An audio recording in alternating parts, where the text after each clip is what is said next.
मैं CS पटेल बृहन मुंबई महानगर पालिका वर्चुअल क्लास की ओर से आप सबका हार्दिक स्वागत करता हूं। बच्चों, वैश्विक महामारी के चलते इस वर्ष पठन पाठन का कार्यक्रम प्रभावित हो रहा है। ऐसे में हमारी बृहन मुंबई महानगर पालिका ने प्रत्येक विद्यार्थी तक ऑनलाइन शिक्षण पहुंचाने की व्यवस्था की है। तो आइए बच्चों शुरू करते हैं। तो बच्चों, स्क्रीन पर आप देख पा रहे हैं इतिहास और नागरिक शास्त्र की पाठ्यपुस्तक का फ्रंट पेज आपको दिखाई दे रहा है। यस बच्चों, आज हम सीखने वाले हैं कक्षा 7वीं की बात करेंगे, यानी 7th स्टैंडर्ड की हम बात करेंगे। और बच्चों, आज का विषय है नागरिक शास्त्र यानी सिविक्स की बात करेंगे। और बच्चों, आज का पाठ है तीसरा पाठ, संविधान की विशेषताएं, features of the constitution. Yes बच्चों, आज हम बात करेंगे पाठ तीसरा, संविधान की विशेषताएं। यस बच्चों, भारतीय संविधान की विशेषताओं की बात करेंगे। पाठ तीसरा, फीचर्स ऑफ द कॉन्स्टिट्यूशन। और बच्चों, मैं CS Patel, virtual training centre MCGM Dadar Mumbai से। तो यस बच्चों, आज हम सीखेंगे तीसरा पाठ, संविधान की विशेषताएं, फीचर्स ऑफ द कॉन्स्टिट्यूशन। तो आइए बच्चों, हम आगे बढ़ते हैं। तो बच्चों, सबसे पहले हम इंट्रोडक्शन देखेंगे। बच्चों, पिछले पाठ में भारतीय संविधान का निर्माण और संविधान की उद्देशिका के बारे में समझे। प्रभुत्व संपन्न, समाजवादी, धर्मनिरपेक्ष, लोकतंत्र, गणराज्य जैसी अवधारणाओं को समझा। उद्देशिका में उल्लेखित ये उद्देश्य हमारे संविधान की विशेषताएं भी हैं। आइए बच्चों, अन्य विशेषताएं इस पाठ में हम सीखने वाले हैं। बच्चों, हम संघ राज्य की बात करें यानी फेडरलिज्म की बात करते हैं तो संघीय राज्य व्यवस्था संविधान की महत्वपूर्ण विशेषता है। बच्चों, भूप्रदेश विशाल हो या और अधिक जनसंख्या वाला ये देश हो, अगर ऐसे देशों की बात करें तो ऐसे देशों में शासन चलाने की एक प्रचलित प्रणाली है। और बच्चों, प्रणाली यानी सिस्टम, उसे संघ राज्य प्रणाली कहते हैं। बच्चों, विशाल और व्यापक भूप्रदेश होने पर एक ही स्थान पर शासन चलाना मुश्किल होता है, अर्थात एक ही स्थान से शासन चलाना मुश्किल होता है। यानी बच्चों, अगर प्रदेश की हम बात करें, भूप्रदेश विशाल हो, जनसंख्या अधिक हो, तो शासन चलाने की एक प्रचलित प्रणाली संघ प्रणाली की हम बात कर रहे हैं। लेकिन हमने कहा कि यस व्यापक भूप्रदेश से एक ही स्थान से शासन चलाना कठिन होता है और सुदूर प्रदेश जो है क्या होते हैं, दुर्लक्षित हो जाते हैं। वहाँ के लोगों को प्रशासन में प्रतिभागी बनने का अवसर कम मिल पाता है।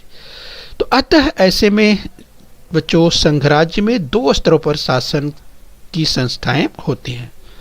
यस बच्चों, तो हम इसकी बात करने वाले हैं। संघ राज्य में 2 स्तरों पर शासन की व्यवस्थाएं की गई हैं, जिसके बारे में हम देखने वाले हैं। इस बच्चों, तो हम समझने का प्रयास करेंगे कि जैसे संपूर्ण देश की सुरक्षा की बात हो, विदेश नीति की बात हो, शांति आदि कार्य केंद्र सरकार के दायित्व होते हैं। इसे केंद्र सरकार या संघ शासन भी कहते हैं। केंद्र सरकार संपूर्ण देश का प्रशासन चलाते हैं। तो बच्चों, हम जिस प्रदेश में रहते हैं उस प्रदेश का शासन चलाने के लिए ये राज्य सरकार की बात करते हैं। तो बच्चों, अधिकारों के विभाजन की बात करें तो जैसे हमने कहा कि जिस प्रदेश में हम रहते हैं वहाँ का जो प्रशासन है उस राज्य सरकार के हाथ में होता है। जैसे महाराष्ट्र प्रदेश में रहते हैं तो बच्चों, महाराष्ट्र की जो राज्य सरकार है, यस। तो इस तरह से बच्चों, 2 स्तरों पर विभिन्न विषयों पर कानून बनाकर पारस्परिक सहयोग द्वारा संघ यानी जो शासन की हम बात करें, संघ राज्य की बात करें, इस प्रणाली को चलाया जाता है। यस, तो अधिकारों के विभाजन की हम बात करेंगे यानी सेपरेशन ऑफ पावर्स की बात करेंगे। तो बच्चों, इस तरह से संविधान ने संघ सरकार और राज्य सरकार, जिस बच्चों हम बात कर रहे हैं सेंट्रल गवर्नमेंट की और स्टेट गवर्नमेंट की, इसके बीच अधिकारों का विभाजन किया हुआ है। उसके अनुसार किस विषय के अधिकार किसके पास है ये हम देखेंगे। हमारे संविधान ने इसके लिए 3 अनुसूचियां बनाई हैं। यस, उसमें से विभिन्न विषयों का जो उल्लेख है उसके बारे में हम देखने वाले हैं। तो अधिकारों के विभाजन की हम बात कर रहे हैं। हमने कहा कि हमारे संविधान ने 3 सूचियां बनाई हैं और उनमें विभिन्न विषयों का उल्लेख किया है। ये पहला है संघ सूची अर्थात यूनियन लिस्ट। तो बच्चों यूनियन लिस्ट, इसमें 97 विषय हैं जो कि जिस पर संघ सरकार कानून बनाती है। राइट, यूनियन लिस्ट यानी संघ सूची जिसे कहा जाता है। इस बच्चों तो ध्यान रखिए, अब हम बात करेंगे आगे इसी क्रम में राज्य सूची की बात करेंगे यानी स्टेट लिस्ट की बात करेंगे। तो इसमें 66 विषय हैं और राज्य सरकार कानून बनाती है। जिस बच्चों तो राज्य सूची की बात करें तो राज्य सूची जिस पे सरकार यानी राज्य सरकार कानून बनाती है, इसमें 66 विषय हैं, 66। ये आपको ध्यान रखना है। और इसके साथ ही बच्चों एक और है लिस्ट जिसका नाम है कॉन्करेंट लिस्ट, और इसे कहते हैं समवर्ती सूची, और इसमें 47 विषय हैं बच्चों जिसपे संघ सरकार व राज्य सरकार मिलकर कानून बनाते हैं। राइट बच्चों, तो यहाँ आपको ध्यान रखना है, ये ध्यान रखना है, हमने 3 सूचियों की बात की, 3 लिस्ट की बात की। पहला हमने देखा ये संघ सूची, ध्यान रखिए इसे यूनियन लिस्ट कहते हैं, इस पे संघ सरकार कानून बनाती है। दूसरा हमने देखा राज्य सूची यानी जिसे स्टेट लिस्ट कहते हैं, इस पे राज्य सरकार कानून बनाती है। और तीसरा हमने देखा बच्चों समवर्ती सूची यानी कॉन्करेंट लिस्ट, जिस पे संघ सरकार और राज्य सरकार मिलकर कानून बनाते हैं। इस तरह से सेपरेशन ऑफ पावर्स की हम बात करें, अधिकारों के विभाजन की बात करें, तो यहाँ पर आप ध्यान रखिए। तो बच्चों ये फीचर्स ऑफ इंडियन कॉन्स्टिट्यूशन की हम बात कर रहे हैं। ठीक है बच्चों, चलिए इस क्रम में हम और आगे बात करेंगे। हमने देखा समवर्ती सूची की बात की जिसमें 47 विषय हैं, और हमने कहा कि मिल करके राज्य सरकार और संघ सरकार मिलकर इस पर जो है कानून बनाते हैं, ध्यान रखिए। और बच्चों इन सूचियों में समाविष्ट विषयों को छोड़कर कोई विषय नए से निर्माण होता है तो उस पर कानून बनाने का अधिकार संघ सरकार का होता है। जिस बच्चों इस प्रकार इस अधिकार को अवशिष्ट शक्तियां कहते हैं, जिसे रेजिड्यूरी पावर कहते हैं। यस, तो ध्यान रखना है। तो बच्चों इस तरह से हमने कहा कि ये जो विषयों की हमने चर्चा की, इनके अलावा अगर कोई नया विषय नए से निर्माण होता है तो उस पर कानून बनाने का अधिकार संघ सरकार को यानी सेंट्रल गवर्नमेंट को होता है। यस, तो यह आपको ध्यान रखना है। इस अधिकार को अवशिष्ट शक्तियां यानी रेजिड्यूरी पावर्स कहते हैं। राइट, ध्यान रखना है। कौन से विषय किसके पास है, who deals with what subjects. तो बच्चों आइए हम विषयों की बात कर लेते हैं कि who deals with what subject, कौन से विषय किसके पास है, इसकी हम चर्चा कर लेते हैं। राइट, तो हम सबसे पहले देखेंगे संघ सरकार के अधीन विषय कौन कौन से हैं, यानी subjects with the union government. तो चलिए यूनियन गवर्नमेंट्स के क्या पास है बच्चों, इनके पास रक्षा है यानी डिफेंस की बात करें, इनके पास विदेश नीति है यानी जो फॉरेन रिलेशंस हैं, विदेश नीति को तय करना ये इनके हाथ में है यानी संघ सरकार के अधीन विषय है। इसके अलावा युद्ध एवं शांति यानी वॉर एंड पीस, ऐसी स्थिति में निर्णय लेने का अधिकार संघ सरकार के पास है, ये आपको ध्यान रखना है, युद्ध एवं शांति। मुद्रा व्यवस्था, अगर करेंसी की बात करें तो ये संघ शासन का विषय है यानी सेंट्रल गवर्नमेंट की बात कम कर रहे हैं, संघ सरकार की बात कर रहे हैं। तो मुद्रा की जो व्यवस्था है करेंसी, ये जो है संघ सरकार का विषय है। इसके अलावा अंतर्राष्ट्रीय व्यापार यानी इंटरनेशनल ट्रेड की बात करें तो बच्चों ये भी संघ सरकार के अधीन विषय है। इस तरह के और भी विषय हैं। तो प्रमुख विषयों की अगर बात करें subject with the union government, ये आपको ध्यान रखना है, defence, foreign relations, war and peace, currency, international trade. Okay बच्चों, तो चलिए इसी क्रम में हम और आगे बढ़ेंगे। हम बात कर रहे हैं कौन से विषय किसके पास हैं, who deals with what subjects. Yes बच्चों, तो आइए हम राज्य सरकार के अधीन विषयों की बात कर लेते हैं। तो राज्य सरकार के अधीन विषयों की बात करें, subjects with the state government. राज्यों के क्या पास क्या है बच्चों, कृषि अर्थात एग्रीकल्चर एडमिनिस्ट्रेशन, यानी कृषि की बात करें एग्रीकल्चर एडमिनिस्ट्रेशन की बात करें, कृषि से संबंधित। इसके अलावा राज्य में लॉ एंड ऑर्डर की बात करें, कानून एवं व्यवस्था की बात करें, राज्य में व्यवस्थित रूप से बनाए रखना, लॉ एंड ऑर्डर, कानून एवं व्यवस्था की बात कर रहे हैं। इसके अलावा स्थानीय प्रशासन, जो लोकल गवर्नमेंट है, स्थानीय प्रशासन है, ये भी राज्य सरकार का विषय है, ये ध्यान रखिए। इसके अलावा स्वास्थ्य यानी हेल्थ की बात करें तो स्वास्थ्य भी राज्य सरकार का विषय है, स्टेट गवर्नमेंट का विषय है।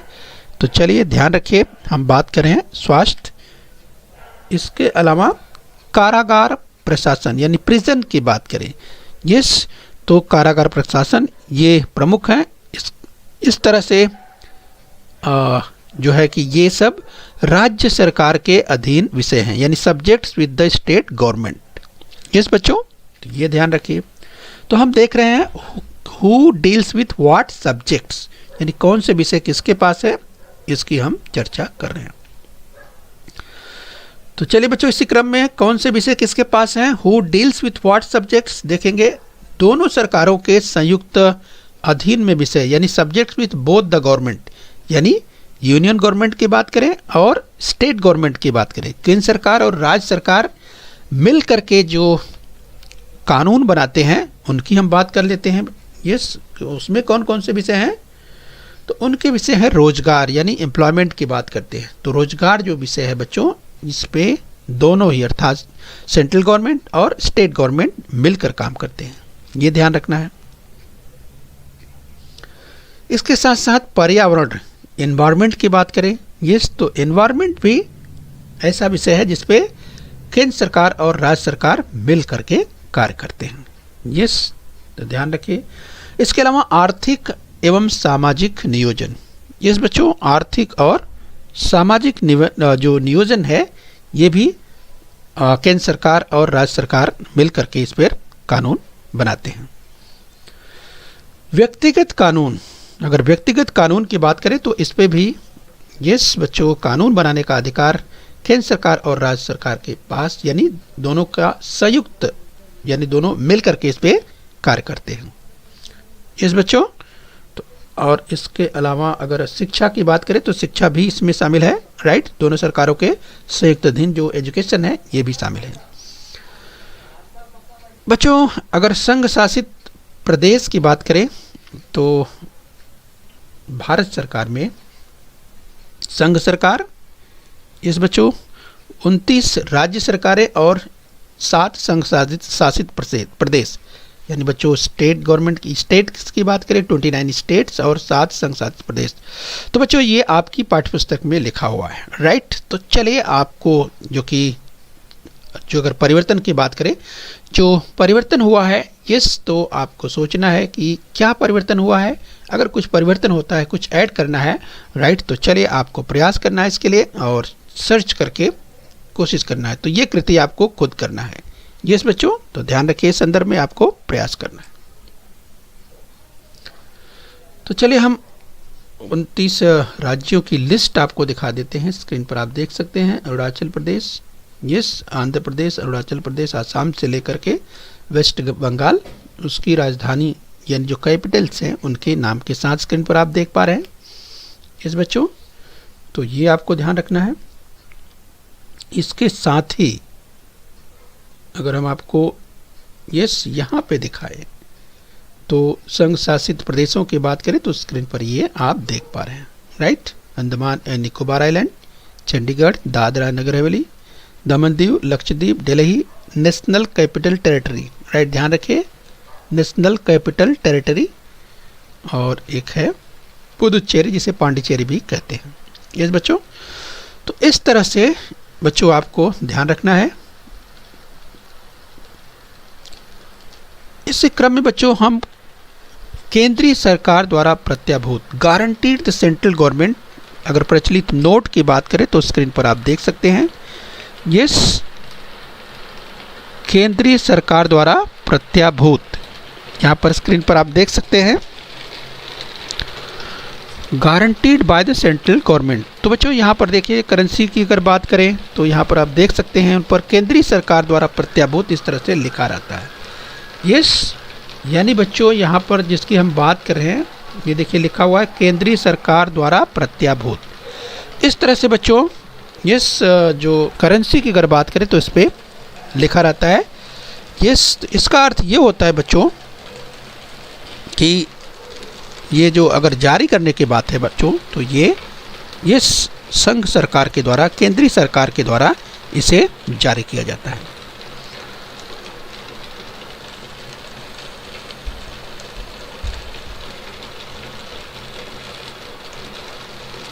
बच्चों यहाँ पर हम आपको बताएं कि जो प्रचलित नोट, करेंसी नोट की हम बात कर रहे हैं, अगर बच्चों आप ध्यान से अगर देखते हैं तो 2 से ऊपर यानी 2 रुपये के नोट से इसके ऊपर जो भी नोट हैं, चाहे 5 रुपये की बात करें, 10 रुपये की बात करें, तो बच्चों सब देखेंगे जो जारी करता आप देखेंगे वो भारतीय रिजर्व बैंक द्वारा नोट जो है जारी किया जाता है।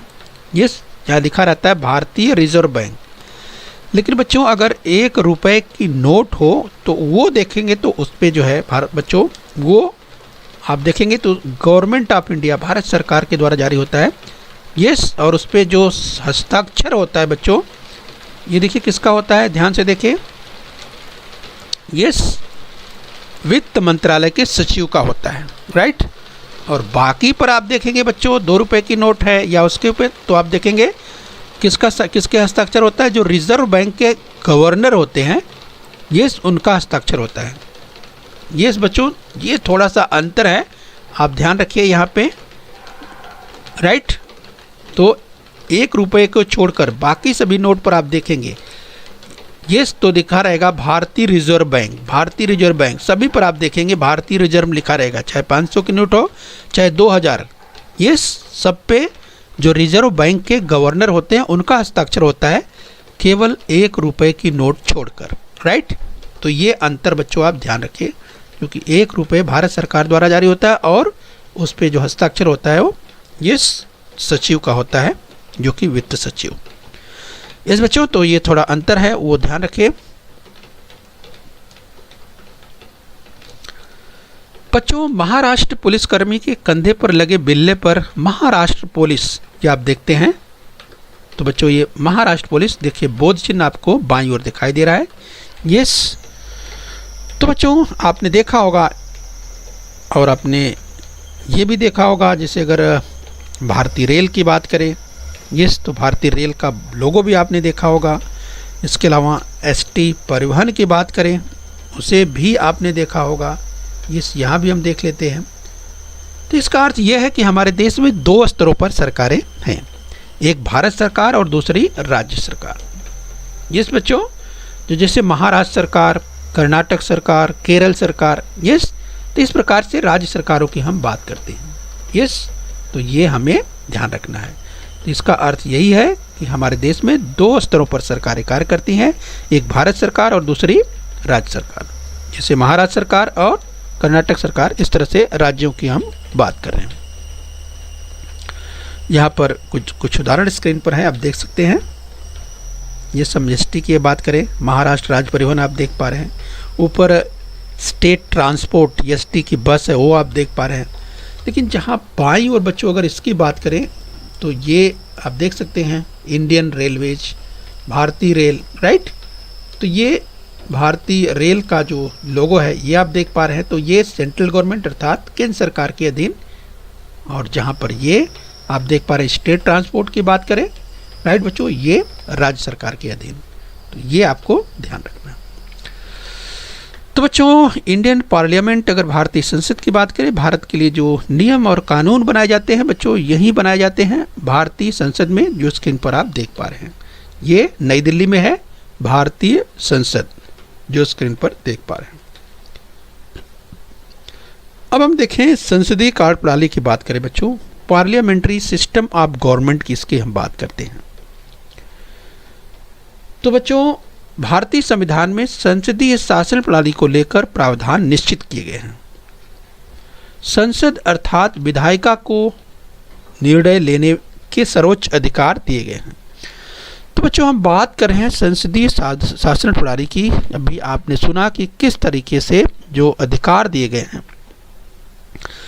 यानी जो संसद अर्थात विधायिका को इस निर्णय लेने के सर्वोच्च अधिकार दिए गए हैं। इस बच्चों, तो इस तरह से भारत की संसद में राष्ट्रपति, लोकसभा और राज्यसभा का समावेश होता है। ये हम देखेंगे, भारत की संसद में राष्ट्रपति, लोकसभा और राज्यसभा का समावेश होता है। राइट, ध्यान रखिए। तो हम भारत की संसद की बात कर रहे हैं, तो आप देख सकते हैं राष्ट्रपति, इसके अलावा लोकसभा और राज्यसभा। इस बच्चों, तो इस तरह से ये ध्यान रखना है, भारत की संसद में राष्ट्रपति, लोकसभा और राज्यसभा का समावेश होता है। बच्चों, प्रत्यक्ष शासन चलाने के लिए मंत्रिमंडल का निर्माण लोकसभा द्वारा किया जाता है। ये स्क्रीन पर आप देख सकते हैं, लोकसभा की कार्रवाई चल रही है। तो प्रत्यक्ष शासन चलाने के लिए, यानी जो कह सकते हैं कि जो प्रत्यक्ष शासन चला जाता है, इसके लिए मंत्रिमंडल का निर्माण लोकसभा द्वारा किया जाता है और वह अपने प्रशासनिक कार्यों के प्रति लोकसभा के प्रति उत्तरदायी होता है। यस, तो किस तरह से देखा आपने कि जो लोकसभा द्वारा इस तरह से कार्रवाई की जा रही है और प्रशासनिक कार्यों के लिए लोकसभा के प्रति ये उत्तरदायी होते हैं। इस तरह से प्रत्यक्ष शासन चलाया जाता है लोकसभा। तो लोकसभा आप देख सकते हैं बच्चों, यस, अगर संसद के दोनों सदनों की बात करें, लोकसभा और राज्यसभा, यस बच्चों, जो कि हमने संसद पार्लियामेंट आपको दिखाया था, वहाँ पे इस तरह की गतिविधियाँ चलती है, जो कि नई दिल्ली में है। हम संसद भवन की बात कर रहे हैं। तो ये है राज्यसभा, ये राज्यसभा जिसे उच्च सदन कहते हैं, ध्यान रखिए।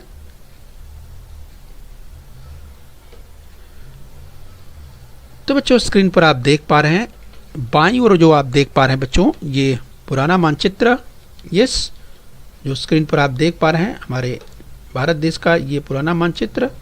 और वर्तमान समय में अगर संशोधित की बात करें, जो बदलाव हुए हैं, तो उस दृष्टिकोण से ध्यान रखिए। तो दाहिनी ओर जो स्क्रीन पर है, ये नया जो लेटेस्ट भारत का मानचित्र है, वो स्क्रीन पर आप देख पा रहे हैं। राइट, तो इसमें जो परिवर्तन हुआ है, यस, वो परिवर्तन आप स्पष्ट रूप से देख सकते हैं। राइट बच्चों, तो जैसे यहाँ पर जो जम्मू और कश्मीर का जो परिवर्तन है, ये आप देख सकते हैं इस नए मानचित्र में। राइट, तो ये आपको ध्यान रखना है। चलिए बच्चों, आइए हम अभ्यास करेंगे। तो बच्चों, अब यहाँ अभ्यास करते हुए आगे बढ़ेंगे। कोष्टक के उचित शब्द से रिक्त स्थान में उचित शब्द लिखना है। अब आपको यहाँ पर देखिए, कोष्टक में विकल्प दिए हुए हैं। संपूर्ण देश की सुरक्षा का दायित्व, रिक्त स्थान दिया हुआ है, प्रशासन का है, केंद्रीय, राज्य या स्थानीय। यानी संपूर्ण देश की सुरक्षा का दायित्व केंद्रीय प्रशासन का है, राज्य प्रशासन का है या स्थानीय प्रशासन का है।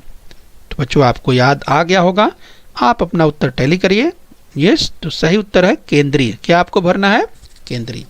तो संपूर्ण देश की सुरक्षा का दायित्व केंद्रीय प्रशासन का है। चलिए आगे एक और देखेंगे। कोष्टक के उचित शब्द से रिक्त स्थान में उचित शब्द लिखिए। निम्नलिखित में से रिक्त स्थान संघ शासित प्रदेश नहीं है। आप ध्यान से देखिए, चंडीगढ़, लक्षद्वीप और केरल। तो बच्चों आप याद कीजिए, इसकी थोड़ी चर्चा हमने की थी। आपको पहचानना है इसमें से कि कौन सा ऐसा जो विकल्प है वो संघ शासित प्रदेश नहीं है। विकल्प आपके कोष्टक में दिए गए हैं, चंडीगढ़, लक्षद्वीप या केरल। तो बच्चों हमने इसकी चर्चा की थी, आपको याद आ गया होगा। ये जो सही विकल्प है वो है केरल। तो निम्नलिखित में से अर्थात केरल संघ शासित प्रदेश नहीं है। तो बच्चों क्या है केरल? केरल एक राज्य है, जबकि चंडीगढ़ और लक्षद्वीप ये संघ शासित प्रदेश अर्थात यूनियन टेरिटरीज हैं। यस बच्चों, जबकि केरल स्टेट है, राज्य है। यस, तो चलिए समझ गए होंगे आप। आइए आगे बढ़ेंगे। सत्य या असत्य बताना है बच्चों। अगर कथन असत्य हो तो उसे सत्य करके लिखना है। तो कथन देखिए, संघीय राज व्यवस्था हमारे संविधान की महत्वपूर्ण विशेषता है। संघीय राज व्यवस्था हमारे संविधान की महत्वपूर्ण विशेषता है। तो याद कीजिए, ये कथन सत्य है या असत्य? यस, तो आपको याद आ गया होगा, ये कथन बिल्कुल सत्य है। तो संघीय राज्य व्यवस्था हमारे संविधान की महत्वपूर्ण विशेषता है। आइए आगे देखेंगे एक कथन और। सत्य या असत्य बताओ। अगर कथन असत्य है तो उसे सत्य करके लिखना है। देश की सुरक्षा राज्य सरकार का विषय है। याद कीजिए बच्चों, देश की सुरक्षा राज्य सरकार का विषय है। तो आपको याद आ गया होगा, टैली करिए अपना उत्तर। तो ये कथन असत्य है। अगर असत्य है तो सत्य करके लिखना है। किस तरह से? देश की सुरक्षा केंद्र सरकार का विषय है। यस बच्चों, तो देश की सुरक्षा राज्य सरकार का विषय नहीं है, देश की सुरक्षा केंद्र सरकार का विषय है। यस बच्चों, तो ये आपने समझ लिया है। आइए और आगे बढ़ते हैं। चलिए ध्यान से देखिए, सत्य या असत्य बताना है आपको। कथन देखिए, अगर कथन असत्य है तो सत्य करना है। भारत की संसद में राष्ट्रपति, लोकसभा और राज्यसभा का समावेश होता है। भारत की संसद में राष्ट्रपति, लोकसभा और राज्यसभा का समावेश होता है। क्या ये सही है? याद कीजिए बच्चों, इसकी हमने चर्चा की थी। यस, तो आपने उत्तर अपना टैली कर लिया होगा। ये कथन बिल्कुल सत्य है। ओके बच्चों, तो आपने समझ लिया होगा। बच्चों, बृहन मुंबई महानगर पालिका के इस चैनल को सब्सक्राइब कर लीजिए और बेल आइकन प्रेस कर लीजिए। तो बच्चों, हम उम्मीद करते हैं यहाँ तक आपने समझ लिया है। आगे फिर मिलेंगे। आज के लिए इतना ही। Thank you very much.